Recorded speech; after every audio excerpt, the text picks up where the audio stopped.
Hi hello friends welcome to all. So இன்றைக்கான இந்த வீடியோ பதிவில் என்ன பார்க்க போகிறோம் அப்படின்னு பார்த்தீங்கன்னா, தமிழ் சிலபஸ் வைஸில் ஃபஸ்ட்டு டாபிக் கம்ப்ளீட் பண்ணிட்டோம்.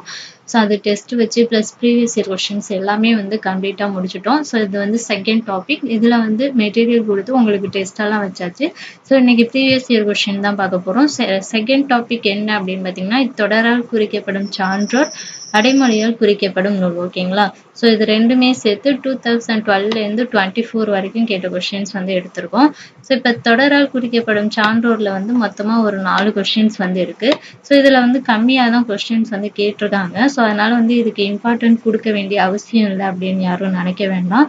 ஸோ இதுக்கு டிஎன்பிஎஸ்சியில் எப்படி வேணாலும் கொஷின் கேட்பாங்க. ஓகேங்களா? ஸோ இதுலேருந்து கூட அதிகமாக கூட கொஷின் கேட்கறதுக்கு வாய்ப்பு இருக்குது. ஸோ அதனால் எந்த டாப்பிக்குமே நம்ம விட்டுறக்கூடாது. இந்த டாப்பிக்லேருந்து கம்மியாக தானே கொஷின் கேட்டிருக்காங்க. ஸோ எதுக்கு படிக்கணும் அப்படின்னு நினச்சிட்டு யாரும் விட்டுறாதீங்க.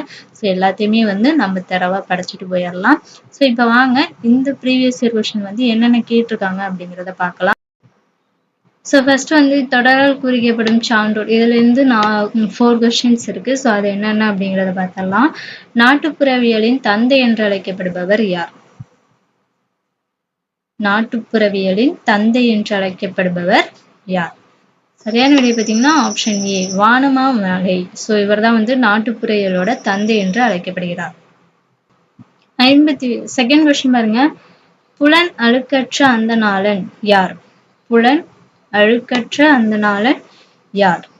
ஸோ யார் அப்படின்னு பார்த்தீங்கன்னா கபிலர். புலன் அழுக்கற்ற அந்த நாளன் கபிலர். கற்பெனும் பெயரதொன்றும் களிநடம் புரிய கண்டேன். இப்பாடலை யாரை குறிக்கிறது? கற்பெனும் பெயரதொன்றும் களிநடம் புரிய கண்டேன். இப்பாடலடி யாரை குறிக்கிறது அப்படின்னு பார்த்தீங்கன்னா சீதையை பத்தி குறிக்குது. ஓகேங்களா? கற்பெனும் பெயரதொன்றும் களிநடம் புரிய கண்டேன். இது சீதையை பத்தி குறிப்பிடுகிறது. ஸோ அடுத்த வருஷம் பாருங்க. நிதி தரு கவிகையும் நிலமகள் உரிமையும் இவை உடைய நந்தி. இத்தொடரில் நந்தி என்ற சொல் குறிப்பிடும் சான்றோர் யாருன்னா நந்திவர்மன். ஸோ நந்தி அப்படிங்கிற சொல் குறிப்பிடும் சான்றோர் நந்திவர்மன். ஸோ இதில் நீங்கள் படிக்காதது கொஷின் ஏதாவது இருந்துச்சுன்னா அதை நோட் பண்ணி வச்சுக்கோங்க.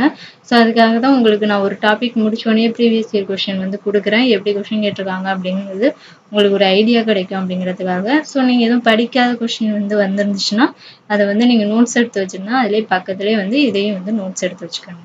ஸோ நெக்ஸ்ட் அடைமொழியால் குறிக்கப்படும் நூல். இதில் ஒரு 2 கொஸ்டின் இருக்கு. ஸோ அடைமொழியால் குறிக்கப்பெறும் நூல் எது அப்படின்னு பார்த்தீங்கன்னா திருக்குறள். ஓகேங்களா? ஸோ அடைமொழியால் குறிக்கப்படும் நூல் திருக்குறள். செர அடுதோல் என்ற அடைமொழியை பெற்றவர் யாருன்னா நல்லந்துவார்.